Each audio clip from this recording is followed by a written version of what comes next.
Hello mga langga, may adlaw sa tanan. May ulam ka na ba? Abay pag wala pa, tara, samahan mo ko, magluluto tayo ng masarap na sweet and sour fish fillet. Tara!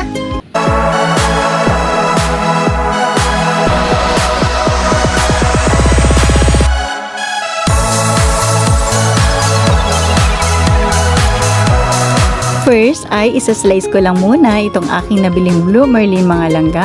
Much better sana kung cream dory. Kaso wala po talaga akong mahanap na cream dory sa palengke kanina mga langga. Minsan meron, minsan wala. Siguro nagkataon lang. Kaya nag-end up po talaga ako dito sa Blue Marlin mga langga. First time kong gagawin dito ang sweet and sour. Kaya tingnan natin kung anong kakalabasan nito mga langga. I'm sure masarap to. Siyempre gawa ko char. Ayun na nga, lagyan na nga natin ng toyo to mga langga. I-marinate lang po natin ito ng saglitan lang. At i-prepare na po natin yung ating coating.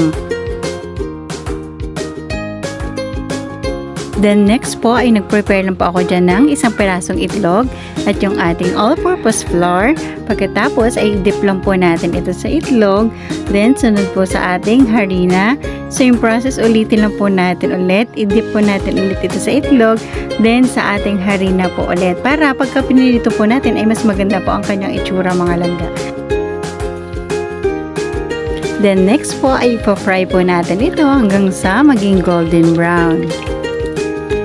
At ang complete list po ng ingredients ng ating recipe for the day ngayon ay nasa dulo po ng ating video.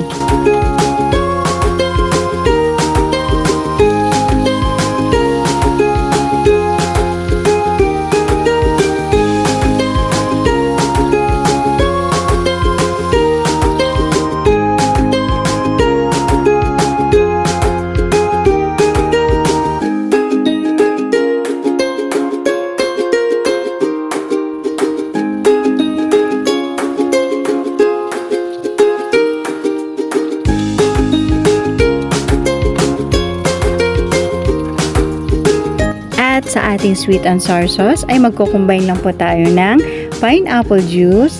Then next yung ating ketchup mga langga. Ay the brand ng ketchup. Ayan, simutin lang po natin dahil bawal magsayang dahil ang mahal ng bilihin ngayon. Char!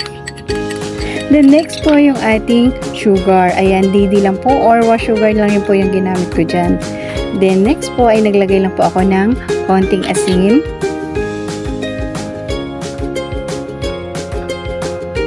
Yan, at mag-add na rin po tayo ng cornstarch mga langga para sa ating pampalapot. Then sunod ay konting vinegar lang. At haluin lang po natin ito ng maigi. Then next sa ating nakaprepare na kawali ay nagsatay lang po ako dyan ng onion mga langga. White onion yung ginamit ko. Then next po yung ating carrots. Ayan, nilagyan ko lang po yan ng design yung ating carrots para mas maganda po tingnan ang ating recipe for the day mga langga. And then next yung ating bell pepper. Then next po ay i-add na po natin yung ating ginawang sauce kanina mga langga. Ayan, halu-haluin lang po natin hanggang sa makita nating lumalapot na po ito mga langga. Then nag-add lang po pala ako dyan ng pamintang durog mga langga. Depende na po sa inyo kung gaano kadami ang gusto nyo.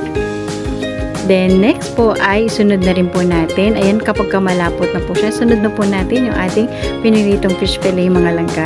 Ayan, haluin na po natin hanggang sa makoat po lahat ito. And last but not the least mga langga ay yung ating pineapple tidbits na kamuntik ko nang makalimutan. Ayan, huli man na ihabol din. Ayan mga langga, it's almost done. Ready to serve na po ang ating sweet and sour fish fillet mga langga. Grabe, mapaparami na naman ako ng kain na to. At bago ko po makalimutan ay maraming salamat po ulit dyan sa aking mga viewers and subscribers dyan na lagi pong nakasuporta sa aking mga cooking videos mga langga.